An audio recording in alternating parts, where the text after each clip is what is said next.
ये बीजेपी के बर्तनों को मैं बहुत अच्छी तरह पहचानता हूँ। वो जो कहती है वो कभी करती नहीं है, ना कर सकती है। अभी इलेक्शन के पहले और इलेक्शन के दौरान आपने देखा बीजेपी ने क्या क्या नहीं कहा है और क्या क्या वायदे नहीं किए। पूरा करने की ना क्षमता उनके अंदर, ना इरादा है, ना करेंगे। अभी बजट में भी जो बातें की हैं आपने देखा है, जिस तरह से डिवीज़न करने की कोशिश की है, विभाजन करने की कोशिश की है। आपने अपने सहयोगियों का भला किया, अच्छा किया है, चाहे आंध्रा का हो कि बिहार का मामला हो। हम उस पर कोई टीका टिप्पणी नहीं कर रहे हैं। वो ठीक है, उनको दिया, वो तो अपेक्षित भी था, लेकिन बिहार को बहुत कुछ ज़्यादा नहीं दिया है। 2 अगर एक्सप्रेसवे दे दिया और चंद मेडिकल कॉलेज, हवाई अड्डे, हवाई जहाज़ का प्लेटफॉर्म देने की बात की, एरोड्रोम देने की बात की, उससे कुछ नहीं हुआ। वो कुछ नहीं होगा ज़्यादा, क्योंकि ये मांग बहुत पुरानी थी।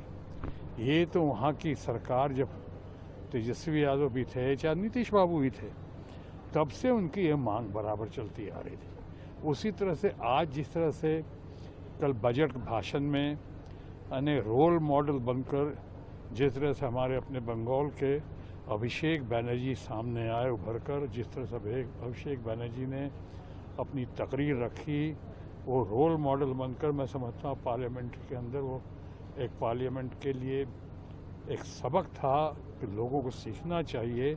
जिस तरह से इनके विभाजन वाली शक्तियों का, चाहे विभाजन की हरकतों का जिस तरह से उन्होंने ब्यौरा दिया है, जिस तरह बताया है, तो इसलिए लगता है अभिषेक बनर्जी की बातों से भी घबरा कर अब वो लोग तरह तरह की बातें कर रहे हैं कि उसको जोड़ना क्यों भाई, कैसे जोड़ना चाहिए, तो कह रहे हैं कि अलग कर देना चाहिए। वही कहते हैं कि हाँ अलग कर देना चाहिए।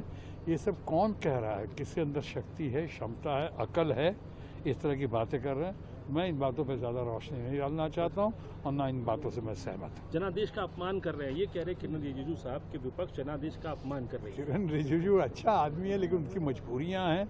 कुछ तो मजबूरियाँ रही होंगी, यूं ही कोई बेवफा नहीं होता। किरण रिजिजू अच्छा आदमी है, लेकिन ये सब कहा जा रहा है उनको सिखाने पे।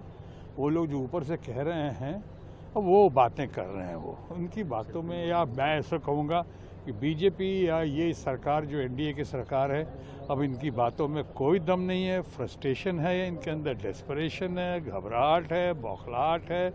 और जैसा कि कल अभिषेक बनर्जी ने कहा कि बोरोड टाइम पे चल रही है एनडीए, और बोरोड टाइम पे चल रहे हैं हमारे माननीय प्रधानमंत्री।